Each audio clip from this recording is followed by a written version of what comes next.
लोकसभा चुनाव से पहले आयकर विभाग ने पिछले वर्षों के कर रिटर्न विसंगतियों के लिए कांग्रेस को 1823 करोड़ रुपए का नया नोटिस थमाया। आयकर विभाग के इस नोटिस पर कांग्रेस नेताओं ने प्रतिक्रिया दी। इस पर कांग्रेस ने भाजपा सरकार पर सत्ता का दुरुपयोग और कानून का उल्लंघन करने का आरोप भी लगाया है। आयकर विभाग के नोटिस पर कर्नाटक के उप मुख्यमंत्री डीके शिवकुमार ने कहा कि देश में लोकतंत्र है, कानून है। भाजपा सरकार अधिकारियों को निर्देश देकर इस तरह की कार्यवाही कर रही है। वो विपक्ष पर निशाना साध रहे हैं। इसका मतलब ये है कि वो कांग्रेस और इंडी गठबंधन से डर रहे हैं। इंडी गठबंधन एनडीए को हराने वाली है। भाजपा इस कमजोरी को समझ चुकी है। उन्हें मालूम है कि भाजपा चुनाव हारने वाली है, इसीलिए वो डर पैदा करने की कोशिश कर रही है। कल रात मुझे उस मामले को लेकर नोटिस भेजा गया जो पहले ही सुलझ चुका है। कर्नाटक के मंत्री और कांग्रेस नेता प्रियंक खरगे ने आयकर विभाग के नोटिस पर केंद्र सरकार को घेरा। उन्होंने इसे सरकार द्वारा जानबूझकर लिया गया फैसला बताया। प्रियंक ने कहा कि भाजपा अपने आईटी और ईडी के मुखौटा संगठन को सक्रिय कर रही है। वो लोकतंत्र की प्रक्रिया को पंगु बनाने की कोशिश कर रहे हैं। उन्होंने आगे कहा कि आगामी लोकसभा चुनाव में भाजपा 400 से अधिक सीटें नहीं जीतने वाली है। कांग्रेस सांसद प्रमोद सावंत ने कहा कि ये सत्ता का दुरुपयोग और कानून का उल्लंघन है। इससे ये पता चलता है कि देश में अब लोकतंत्र नहीं रह गया है। हर तरह से विपक्षी पार्टियों के नाक में दम कर दिया गया है। अब तो ये भी समझ नहीं आ रहा कि वो क्या कर रहे हैं।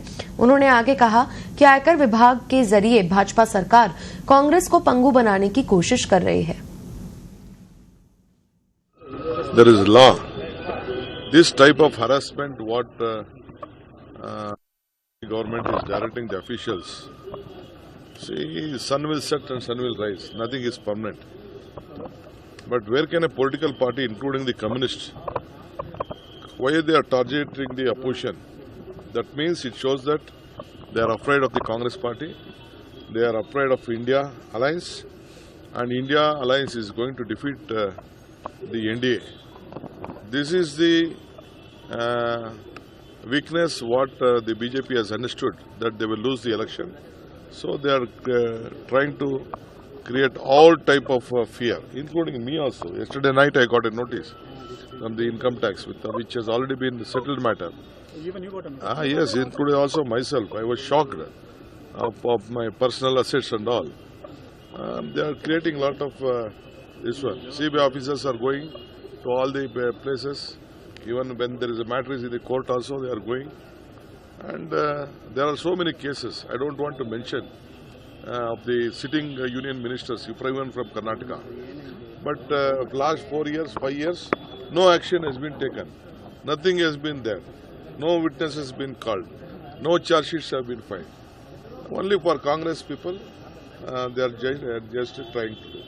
And B reports have been given by CBI and various other agencies who all joined to the BJP and their political parties. कानून का खुला उल्लंघन हो रहा है, सत्ता का भयंकर दुरुपयोग हो रहा है। ऐसा लगता है कि इस देश में लोकतंत्र नहीं रह गया है, तानाशाही आ गई। जो विरोधी हैं उन्हें हर स्तर पर परेशान किया जा रहा है। अब आप बताइए, एक सच्चाई है कि 16-17 लाख का जमा किया गया, समय से जमा हुआ, वो तो हम जीतेंगे मुकदमे को। 1800 करोड़ की नोटिस, 1700 करोड़ की नोटिस, और अब तो हद हो गई। पहले 148 करोड़, अब 1600-1700 करोड़ की नोटिस। कुछ समझ में नहीं आ रहा है कि ये क्या इनकम टैक्स के माध्यम से वो पूरी तरीके से कांग्रेस पार्टी को पंगु कर देना चाहते हैं, या और जो विरोधी हैं जिससे कुछ न कर सके और अपना अंधाधुंध पैसा खर्च कर रहे हैं। Well, see, this is a premeditated decision by the government. The BJP is activating its frontal organizations of IT and ED to raise IT demands without any assessments. They claim 14 lakhs has been not assessed and have fined us 1,823 crores, whereas more than 42 crores or 46 crores of BJP has not been assessed. We don't know who are the donors. On the same with the same rules or with the framework that has been used for us, they need to pay 4,600 crores. Why is it not being used on them as well? And when we know who are the 14, who has paid the 14 lakhs that is due with the Congress party, they're not ready to take it as well. So this is nothing but the BJP is trying to cripple the process of democracy. They're trying to cripple Congress from ensuring a clean sweep. Sir, BJP is claiming more than 400 seats. How much? They cannot get 400 seats.